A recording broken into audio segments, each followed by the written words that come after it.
A dor pela morte da irmã aos 36 anos de vida é grande demais. Pior ainda é saber que quem provocou este sofrimento sequer foi identificado. Ao ser atropelada por uma caminhonete, Heloísa dos Santos foi socorrida até o hospital em Patos de Minas. Uma história cheia de mistérios e que envolve uma possível violência doméstica anterior ao acidente. Quando foi agora, dia 22 de dezembro, ela sofreu um acidente lá, ela foi atropelada por uma Hilux. É o que consta no boletim de ocorrência, pois no dia 25 de dezembro, me ligaram, né, e pediram que eu entrasse em contato com a assistente social de lá, referente à minha irmã, e dizendo que ela tinha sido atropelada na sexta-feira. Aí eu entrei em contato com o número que me passou, aí pediu para mim ficar atenta no celular, que o médico que atendeu ela iria me retornar a ligação. Aí tudo bem. Aí foram me ligar, já era mais ou menos em torno de umas 3h30 da tarde, né? Aí veio me dizer que minha irmã veio a óbito a 1h da tarde, ou seja, ela se acidentou na sexta-feira e eles foram entrar em contato com algum familiar já depois do óbito. Ainda consciente após o socorro, Heloísa teria relatado uma agressão por parte do companheiro. A gente não faz ideia quem foi que atropelou, pois não prestou socorro. Ela foi socorrida por pessoas, testemunhas, né, no local, onde acionaram a SAMU. E assim que a SAMU chegou, já teve que ser entubada já de imediato. E o que eles conseguiram na hora conversar com ela, um pouco que ela falou, foi que ela, antes, no começo, ela tinha sido agredida antes do atropelamento pelo companheiro, né? Diz que ele agrediu ela. E como eles foram conseguir mais informações, e ela citou o nome dele também, o primeiro nome, parece que ele chama Anderson, e depois ela retirou. Não sei se é por medo, só Deus sabe, né? Alguma represária, que ela com medo de sofrer lá dentro do hospital. Ela retirou, ela conversou com a equipe da SAMU enquanto ela pôde falar, aí depois ela voltou atrás. No momento do socorro, de acordo com o relatório do SAMU, Heloísa tinha ferimentos na cabeça, no rosto, quadril e fratura exposta na perna direita. Mas a causa da morte, segundo Marceli, foi politraumatismo na cabeça. Nesse acidente, ela teve perfuração no fígado, perfurou o intestino, teve hemorragia interna, e a causa da morte que consta no laudo foi politraumatismo craniano, infelizmente. Aí foi onde ela veio a óbito. Eu estava lendo melhor o boletim de ocorrência, inclusive está até em mãos, aqui fala assim que tem lesões que estão sendo investigadas por conta que pode ser que tenha a ver também com agressão, né? Ou seja, nem todos ali em questão das lesões quer dizer que foi só do atropelamento. Conheceu ele, foi em Patos de Minas, ela estava morando aqui com a gente, aqui em Santa Juliana, e quando ela foi para lá, ela conheceu essa pessoa, a gente não sabe se ela conheceu direto lá ou se ela estava em outro local, né, enfim. E a última vez que eu consegui falar com ela, que ela não tinha aparelho telefônico, ela pegava emprestado com alguém para poder me ligar, né? E ela foi em novembro, no comecinho, mais ou menos no meio do mês de novembro, que ela me ligou a última vez, para saber como é que a minha mãe está, porque minha mãe já é de idade, tem problemas de saúde, enfim. E ela sempre preocupava, né? Procurando saber como é que mãe estava, os outros irmãos, tá tudo bem. Aí eu perguntava a ela como é que ela estava. Tô bem, graças a Deus, estou tentando levar a minha vida, quero viver.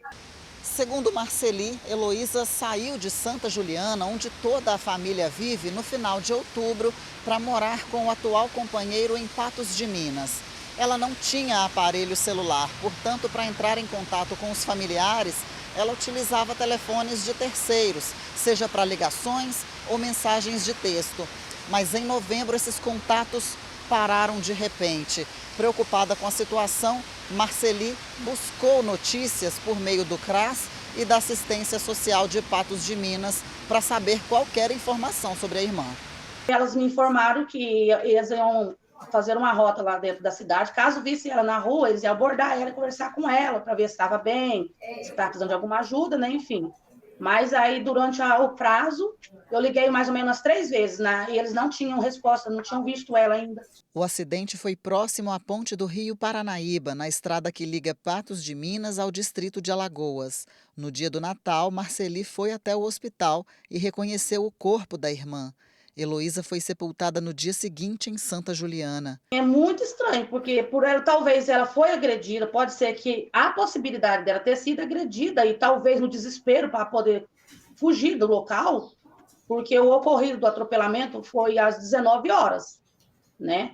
Como foi na parte da noite, talvez no ela tentar fugir da pessoa, não sei, aí foi onde que ela pegou essa BR, que o ocorrido, me falaram que em Patos de Minas, mas fica numa ponte próxima à divisa do distrito de Alagoas lá, né? Um distrito que tem lá. E, enfim, pelo horário, a gente imagina, né? Passa tanta coisa na cabeça da gente. Eu falei, será que ela estava tentando fugir da pessoa? Porque começou a agressão dentro de casa, ela foi tentar fugir, pediu um socorro, um desespero, né? E ela saiu Aí a pé. acabou que foi atropelada. Ela saiu a pé. A pé, ela sim, a pé. Heloísa era jovem. Aos 36 anos, tinha o sonho de ser feliz ao lado de alguém que a amasse, depois de uma vida cheia de perdas. O primeiro filho morreu aos 5 anos de idade, ao ser atropelado saindo da escolinha. Anos depois, o pai dela morreu. Heloísa teve mais 2 filhos, que hoje têm 13 e 17 anos. O mais novo ainda nem sabe da morte da mãe. Depois que ela perdeu o filho dela, na época, ela começou a ter uma depressão, né? Quando ela perdeu o primeiro filho dela. Aí ela começou a ter problema, assim, ter que tomar medicamento psiquiátrico, que às vezes vinha aquela depressão, enfim. Aí, com 5 meses depois da morte do filho, veio a morte do meu pai, que meu pai adoeceu.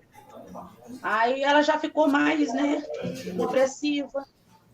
Aí desencadeou tudo. Aí depois, com o tempo, não deu certo. E o relacionamento dela também com o pai dos meninos não deu certo. Aí ela veio para cá, porque eu trouxe minha mãe para cá, porque não tinha quem cuidasse da minha mãe. Aí ela quis vir para cá para morar perto de minha mãe. A família não entende ao certo o que matou Heloísa e questiona se os ferimentos são mesmo todos decorrentes do acidente. Seja qual for a causa, para a irmã houve um assassinato, ou pela agressão ou pela omissão de socorro no acidente. A gente quer ver se consegue localizar o assassino, porque eu já digo logo que é assassino, porque é onde é que se viu atropelar e não prestar socorro. Nesse prazo, nesse meio tempo também, ó, provavelmente o carro ficou totalmente amassado, totalmente, né? Porque ele ia fazer o que com essa Hilux? Ele, uma hora ou outra, ele ia ter que mandar consertar, desamassar a lataria. E essa pessoa que supostamente foi companheiro dela também, a gente ouviu dizer que a polícia está investigando ele. Enfim, a gente não sabe ainda se ele está preso, se ele mesmo agrediu ela, se ele deve, se é que ele deve também, ele tem que pagar também. A gente pede justiça. É o que a gente mais quer. Uma ausência, um buraco no peito de cada um que ficou. Então, a gente está muito abalada ainda, né? Porque está recente, né? A gente entra na casa da minha mãe, nós não conseguimos nem assim. Os pertences dela ainda tá lá, tem roupas, né? A gente nem dá conta de abrir o guarda-roupa dela para olhar direito as coisas, para tirar, né? Enfim, porque cada cantinho a gente vê ela, né? Com aquele jeitinho dela. Aí chega, ai mãe, que saudade da senhora, mãe. Ai mãe, que saudade dessa comidinha, não sei o quê, que jeito dela. Aí a gente quer justiça, a gente precisa que a pessoa que causou isso tudo pague por isso.